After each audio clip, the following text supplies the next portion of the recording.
we need to discuss statistical procedures. What is the importance of IBU stats while you are learning stats? Data analysis. How we can do the data analysis? If you want to do the data analysis, we should do some calculations. What calculation that we do? How we do the calculation? And if I ask you to do arithmetic operations or calculations, obviously calculation means mathematics. In mathematics, there are different trigonometry, algebra, mathematics, so many things. Generally, whenever I ask you to do analysis, if you want to do the data analysis, what we are going to do in mathematics, we are going to use a concept called statistics. Statistics comes under mathematics, but nowadays we are discussing it in a separate one. Statistics is a separate branch, separate subject. So, if you want to analyze the data, for analysis purpose, we are going to use some statistics. And how to use these statistics? To use the statistics, we have few procedures in SAS, and those are called statistical procedures. And what are these statistics? We can classify the whole statistics into two classes. The first one is called as descriptive statistics. The first one is called as descriptive statistics, and the second one is called inferential statistics. Don't get scared. If I say you have to use mathematics and you have to use statistics, you don't need to know the formulas, you don't need to know the definitions, you don't need to do any calculations. So by using a specific keyword, whichever statistics that you want to use, by using the keyword, you get the report. So we don't involve in any statistical analysis. Simply, we use a procedure. So you get the report and we submit it. So what is the descriptive and what is this inferential statistics? Say for example,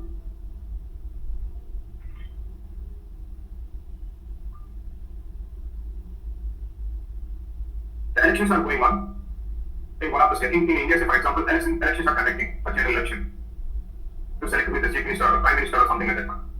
Now I have a survey company. I want to do some survey. I want to predict who is going to win this election. Okay.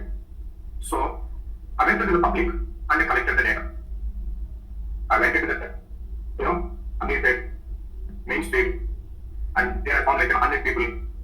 From the 100 members, I asked like, who wants to be the next chief minister or next prime minister? I asked a couple of questions. They had given the answer. Out of 100 members, they want to have an expected as the prime minister. So there are a few candidates.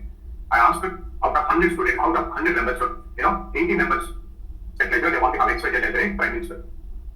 And 50 members students, say for example, some ABC, they want to have ABC as the prime minister. And the 3 members, they want to have, say for example, in as the prime minister. One person is saying like Trump, they want to have Trump as the prime minister for India. And then 2 people, they don't say anything, they don't say anything, and they give any answer. Now tell me, I want to propose my hypothesis. What is my hypothesis? Who is going to be the next prime minister? What I am going to say? 80. Who is going to be the prime minister next week? And I am going to print a report. So expected is going to be our next prime minister. So since I announced that next budget is going to be prime minister, and I'm going to tell them, yes, I collected the data, and out of 100 members, 80 members choose X budget, that's why I'm saying that X budget is going to be our future prime minister or something. Are you going to believe that these 80 members said since X budget is going to be the prime minister? Now, before you're believing it, before somebody accepting this 80% of X budget, now you get a question.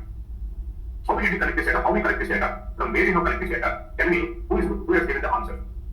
And you said I went into the seat, Main Street, I asked the public there, they said 80% of X budget. Now, I'm going to say it is a trash. So, I'm not going to believe this is not a true indication of the overall India. Simply you have collected from Amirpet, one street. In Amirpet, just tell me who is going to be most of the people. Students who have completed their degrees and, graduations, who want to take the next level, they want to take some coaching or something. So, out of 100 members, 90 members are going to be students. So, you collected this data from only students, isn't it? Students is going to have different thought process, they have different opinion, and they have different kinds of analysis. They will give their own answer. So now tell me, in India, we have only the students? We have only students and the voters? No. Students are going to have different aspirations, different requirements. So before announcing that X Y Z is going to be the prime minister, if you collect data only from the students, this is not a true reflection of overall population, overall society. If you want to predict it accurately, you should not go to only the student and you should not get only the data from the students. From where we need to collect, we have to collect the data from different people. So we have to collect the data from farmers, and first of all, you need to collect the data, go to gender males and females, 50% males and 50% females. In the males and females, you should select the working people and unemployed people. Again, and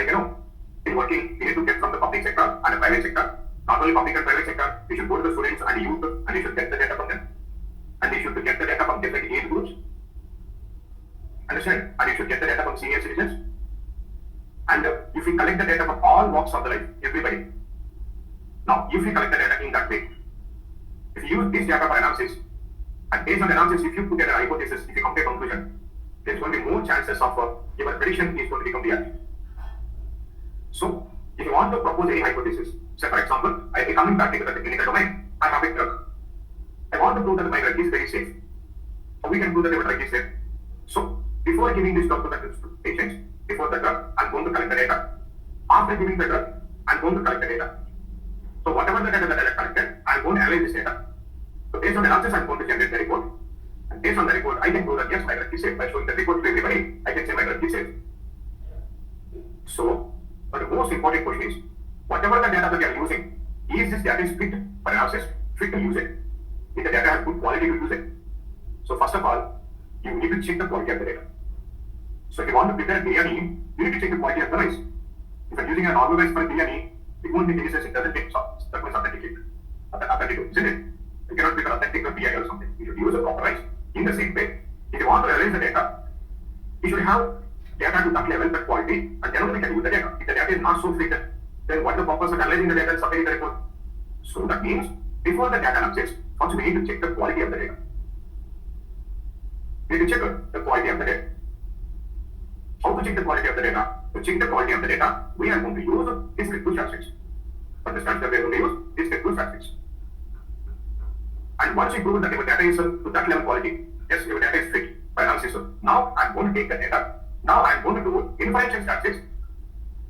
I'm going to use inferential statistics. By using the inferential statistics, what I'm going to do, I'm going to analyze the data. So I'm going to do the data analysis. Based on that, I'm going to get the report. Now I'm going to submit this report to the client, or maybe FDA, or a regulatory body. So, when we collected the data, whatever the data that we collected, so first of all, we are going to apply the descriptive statistics on the data.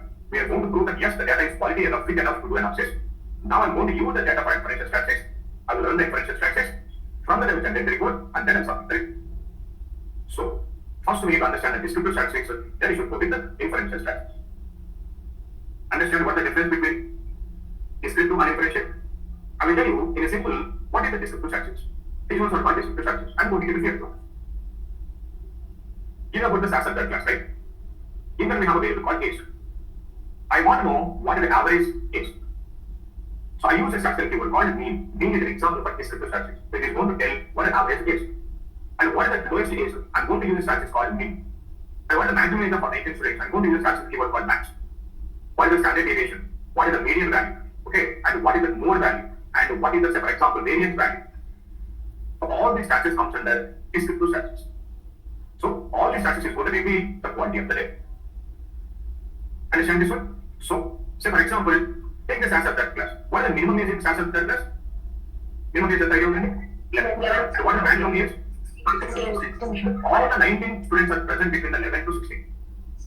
Okay, if I see the average value, it is going to be around 13.2 or something, if I'm not wrong. So the average is 13.2, the minimum age is 11, the maximum age is 16. And these values are very close. I can say this data is a very high quality data. High quality data because we have 19 values, they're very close enough. That when it comes to the age values, they're very close so that we can say the quality of the data is very high. So for example, just imagine, I went to a movie theater and I started collecting names of all the audience which are present in the theater. Movie theater was starting. There's going to be a kid from 5 years to a super senior, maybe with 8 years.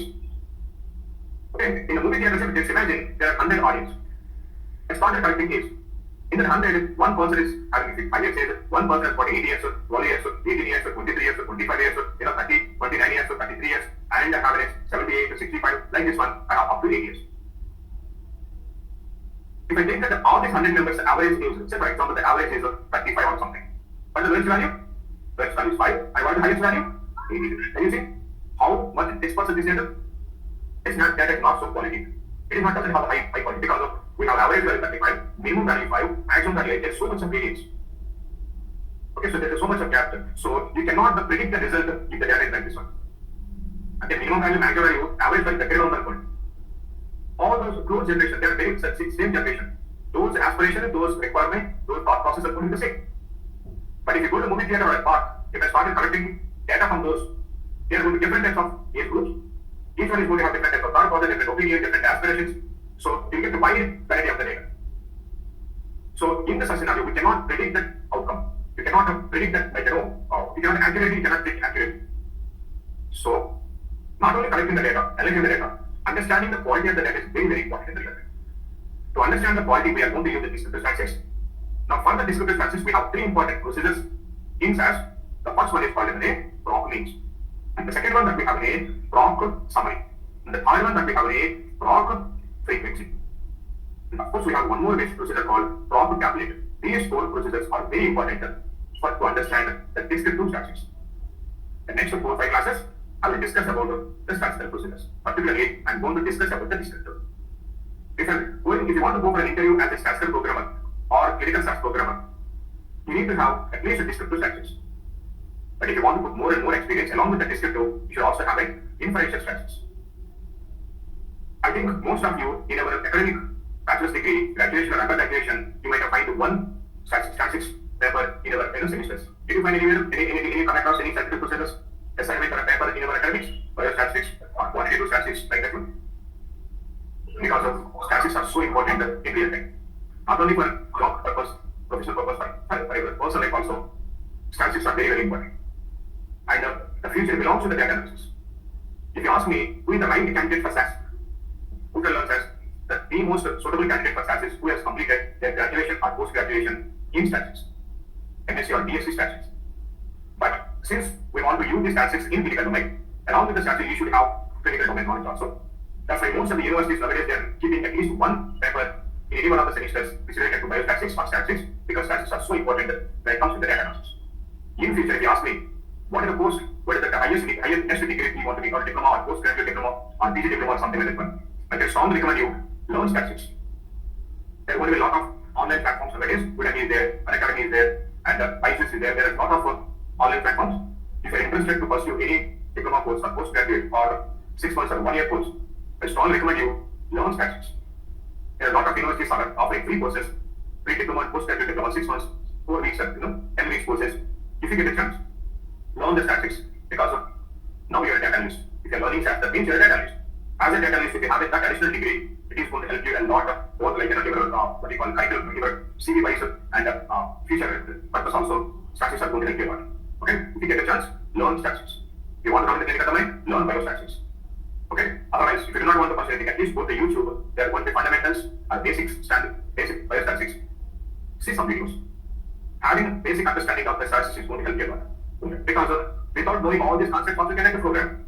You can get the report. But if you know that why you are getting that report, what are these values mean for? If you know that one, you can easily manipulate the data. You can understand it. So you can interpret the data. So interpretation is very, very important. If you interpret properly, everything is going to make sense so that you won't commit the same mistake again.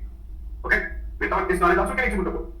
You can read the program, but if you have that knowledge, you can understand what is happening so that you will not commit the same mistake again. I'm trying to help you to understand the basic statistics one by one. But if I started taking those concepts, also it is going to take a lot of time. We do not have that much of time. So what I'm going to do, I'm going to start in today's class, proc means. If I get a chance, I will discuss about what are the descriptive statistics, basic understanding, how we can use the statistics. I will take that as a separate class.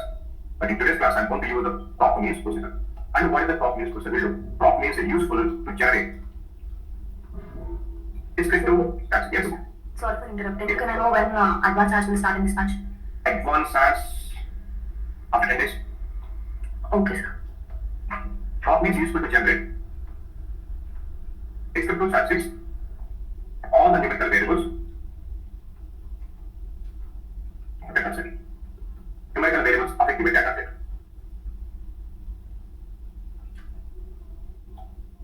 It can also generate these descriptive statistics categorically.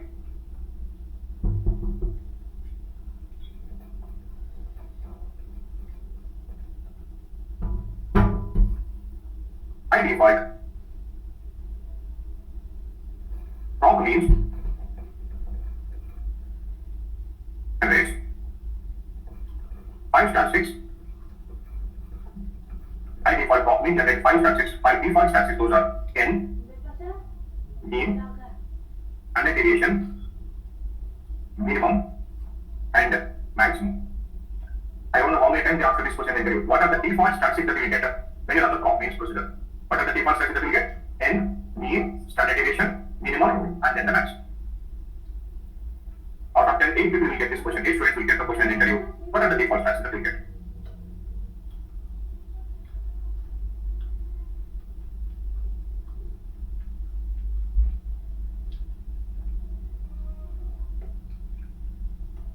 No. To explain the prop means procedure, I'm going to take an usual class data set from Samsung class. Okay. How many variables we have in the class data set? 5 variables and 9 observations, right? Along with the 5 variables, I'm taking 2 more extra variables. Another variable I'm going to take age group. If A is less than or equal to 12, then I'm writing age group is equal to, I want to calculate everything. Else, if A is greater than or equal to 13 and A is less than or equal to 14, then age group is equal to, you know what? I want to calculate everything. Else, if A is greater than or equal to 15, then age group is equal to, I want to calculate everything. By the way, I want to perform this operation when we have not equal to null value. If A is not equal to null, then only 2. Okay. Along with that, I want to have one more variable. You know what is the variable I want to have? I want to have a variable called BMI and creating a BMI. BMI is equal to, there is a formula for the body mass index of weight divided by height whole square into 703. Is the empirical formula, is the formula that we use to calculate the BMI of all the 19 students. Again, I want to perform this operation only when weight and height not equal to some values. So now I'm writing if weight not equal to null and height not equal to null.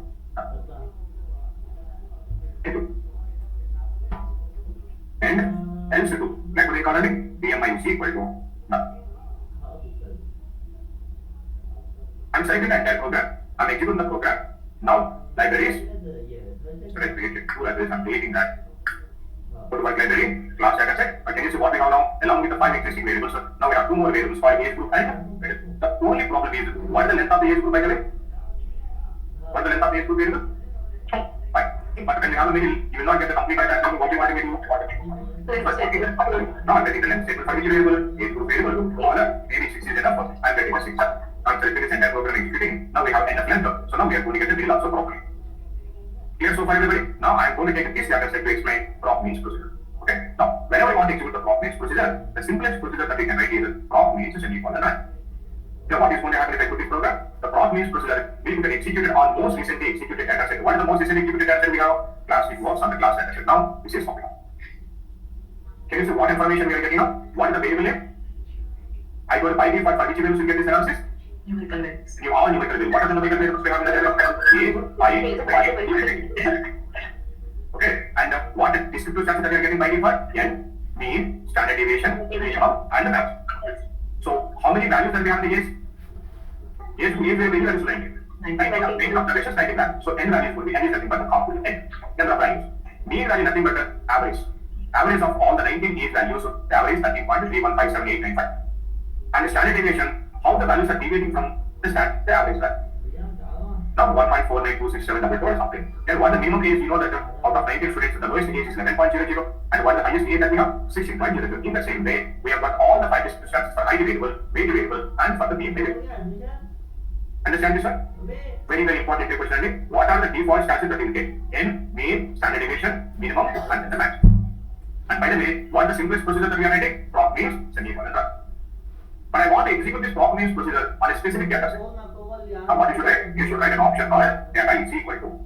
Now I am writing now prop means data is equal to stats help dot cost. Now tell me what is going to happen now. It is going to get executed on the cost data set of stats and library. In the cost data set, whatever the numerical variable that we have, and all the numerical variables, prop means will be get executed and you will get 5 default stats. Understand this one? Now see, I am selecting the program, I put the program. Now can you see, this has been executed on all the numerical variables of stats and cost. Can you see all the numerical variables that we have? 3, 4, 5, 6, 7, 8, 9, 10. It executed on all the 10 numerical variables. And what stats that we got? Default, descriptive statistics, N means standard deviation, minimum and max. But can you see here we have an extra column here? What is the extra column that we have? Label. Label, sir. In a 10 variables, few variables contains a label and it is printing the labels in a separate column called label. So for engine size we have a label called engine size in liters, MPG in city, MPG in highway, and weight in MPS, field based in in inches and length in inches. So, if you have a label for your variables, now it is going to give an extra column called label.